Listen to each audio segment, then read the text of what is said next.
Isn't that where the baby boomers came from? No. Oh, okay.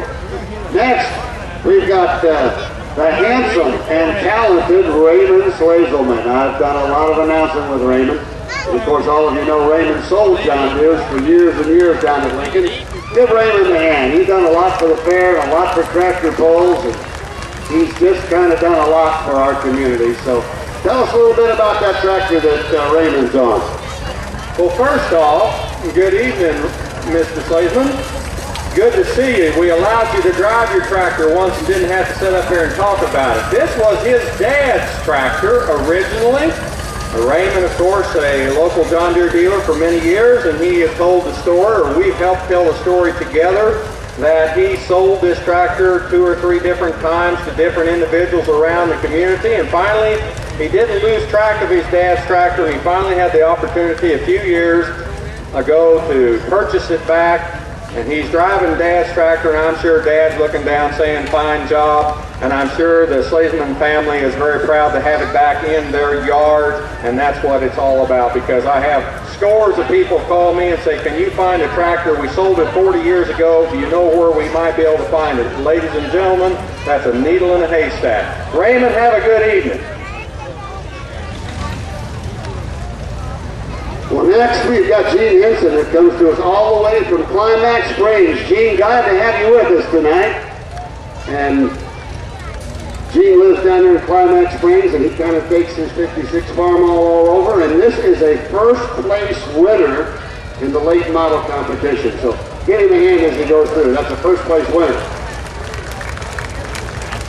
Boy, I'll tell you what. I have to kind of split my talents between International and John Deere. My mother's side of the house is International. My dad's side of the house is John Deere, so I kind of run down the center. Look at the beauty of the restoration of this 400 farmall.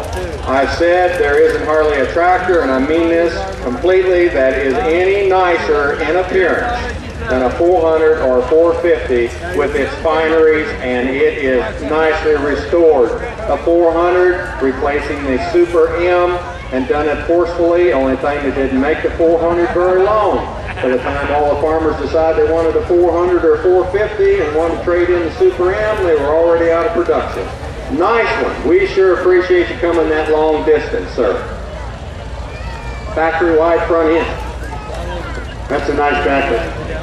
Next, we got the owner of this one is Nicholas Dickman. Well, and Roger, it says. Actually, Roger's probably the owner. Right, Nicholas? No, you own it. You own it. Good boy. Okay, this is, of course, a 1959 John Deere, and Nicholas was driving that for Mora. And he bought this from Grandpa. So it is yours. Good, good. Tell us a little bit about that tractor. You betcha. Another family tractor that we like to talk about. Grandpa Dickman was gracious enough to see grandson get a hold of this little 530 row crop. This is the last of the series.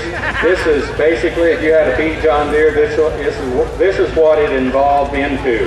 The 30 series John Deere's was the last of production before they went into the new generation tractors, and they are very sought after today. Very low numbers in comparison to the higher production numbered tractor or lettered tractors John Deere built in the 2-cylinder era. They were very useful, still are very useful.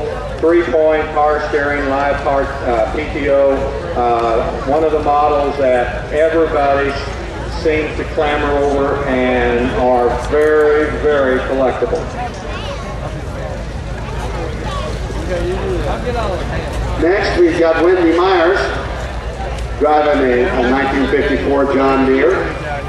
And this tractor was brought all the way from Maryland. I happen to know these folks, and John and Wendy are 2 of the nicest folks you'd ever want to have around. And that's a nice looking tractor, Wendy. Good to see you with us tonight. All the way from Maryland. Well, how long did it take you to drive it from Maryland? Long time. Yeah, joke here. Maybe they did, maybe they didn't. 40. Predecessor of the MT, the M series. Don't find many. Got the power adjust rear wheels, has the 3-point hitch on it. a very, very original, trying to look at possibly could be a 40S, 40 standard, and very nice and original form, and one that everybody would, those are Dubuque tractors. Those were made in Dubuque. Whereas the horizontal engine tractors John Deere built was in Moline.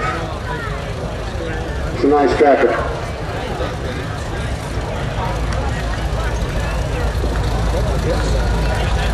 I do too.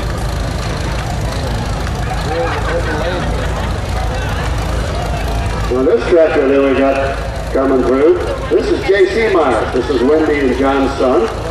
And this was brought to Missouri from Virginia. That's a nice looking tractor. Yes, it is. I'm glad to hear that we usually the migration of antique tractors are from west to east, but we're going the other direction here. Farmall M.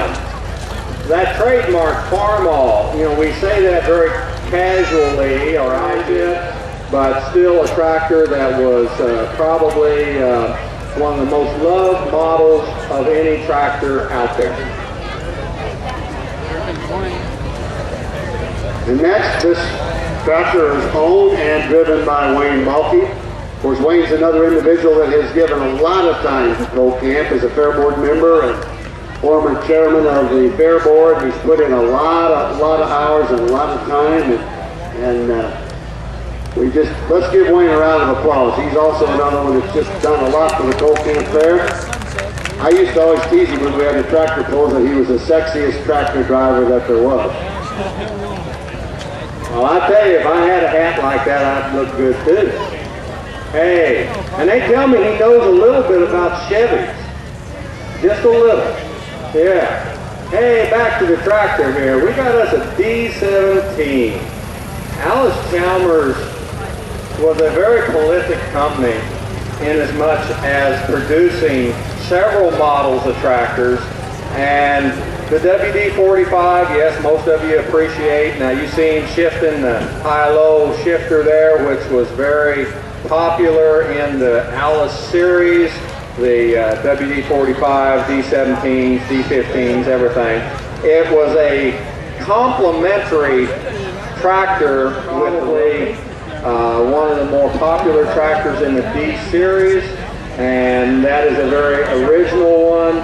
Now there was a series 1, 2, and 3 in these, and I believe that's probably a series 1, all orange in color.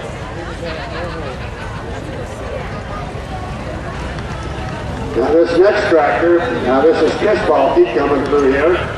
This is Wayne's son. And they, of course, they're from Moore. This is 1939.